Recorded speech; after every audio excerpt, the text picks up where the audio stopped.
Анджелина Джоли приехала в Херсон. Американская актриса посетила Украину в качестве посла доброй воли ЮНИСЕФ, сообщает Суспильне со ссылкой на источники. Фотографию Джоли опубликовал бывший депутат городского совета Виталий Богданов. Украинские СМИ пишут, что в Николаевской области кортеж Анджелины Джоли остановили на блокпосту. Депутат Верховной Рады Алексей Гончаренко подтвердил, что одного из охранников американской актрисы хотели мобилизовать в армию. Утверждается, что Анджелине Джоли пришлось ехать в территориальный центр комплектования ТЦК, чтобы ему помочь.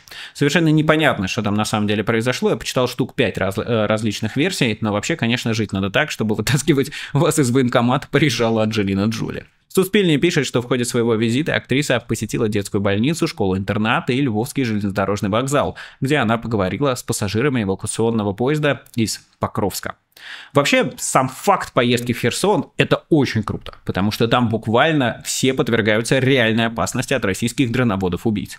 Обычно звезды, которые посещают Украину с разными миссиями солидарности, ограничиваются визитами в Киев и Львов, что, конечно, тоже ценно, но не идет ни в какое сравнение с жестом поддержки от Джоли. Так что респект, что еще сказать, Анджелина Джоли показала себя как довольно бесстрашного человека. Friends, I missed all the fuss about Angelina Jolie in Ukraine today, and it's a shame, because the case is incredible, yet for some reason we're making it out to be a betrayal.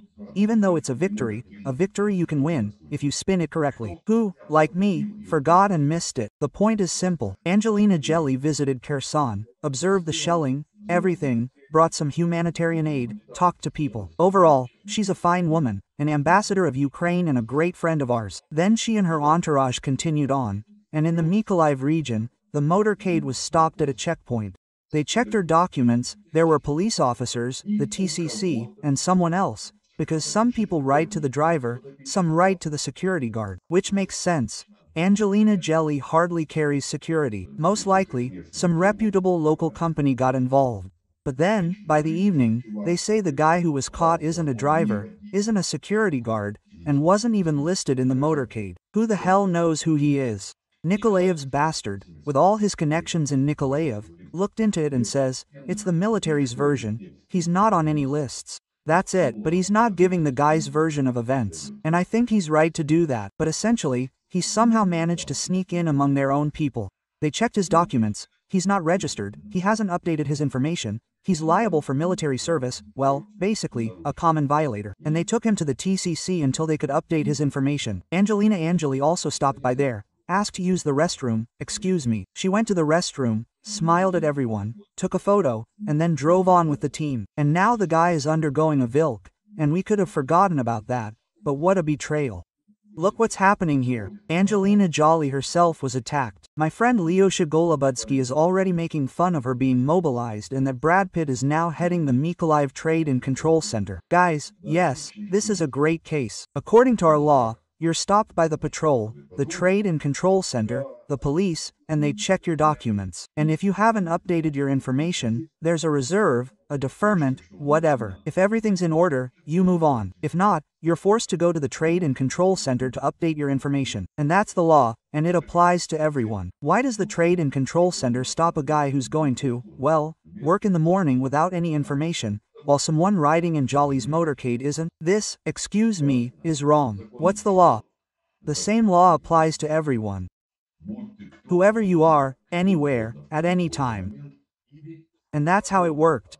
The military police could easily have turned a blind eye, say, well, damn, we don't need this whole story with people like that. They'll write about us. Why? Let them go. In short, we'll close our eyes. No, we didn't close our eyes. The guy is on VILC, and we can make a great case out of this. Everyone is equal before the law in Ukraine. There are no authorities. We know that the reality is far from being so pretty, but this can be played out at the entire international level.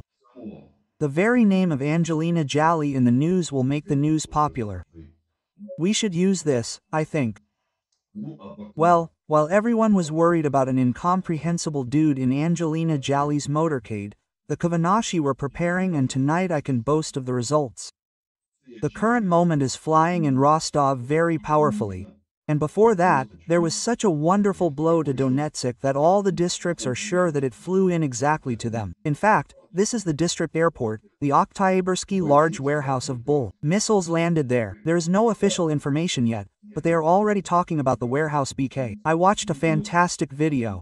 Most likely, the missile or shell depot really is very large, because in the video, like in sci-fi movies or computer games, there's an explosion, and then a second explosion, and you can clearly see this glowing, rapidly spreading wave. That is, it landed very successfully on the warehouses in Donetsk. This is precisely the disruption of logistics and the supply of shells, missiles, and drones in the Pokrovsk direction, to Pokrovsk itself. This is very important for us now. Videos, photos of what's happening in Donetsk, impressions, discussions, everything is on Sazanov's official Telegram channel or on Kirill Pravdarub's Facebook page. The links are in the description of this video. This is important. It's important, just like yesterday's strike on the headquarters of the Russian BPA troops, very tough ones in Avdiivka, and today's strike on the warehouses. The Russians also use this equipment, and we use it too, which is logical and entirely logical.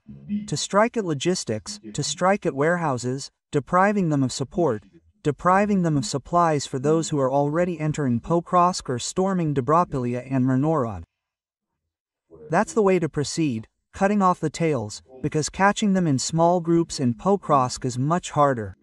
Basically, the choice is yours. Follow the news about Angelina Jolie or the real successes of our missile forces. In principle, you can do both. I repeat, Sazonov is on Telegram, Kirill Pravdarub is on Facebook. And don't forget this channel either. I'll be glad to see you. Everything will be Ukraine.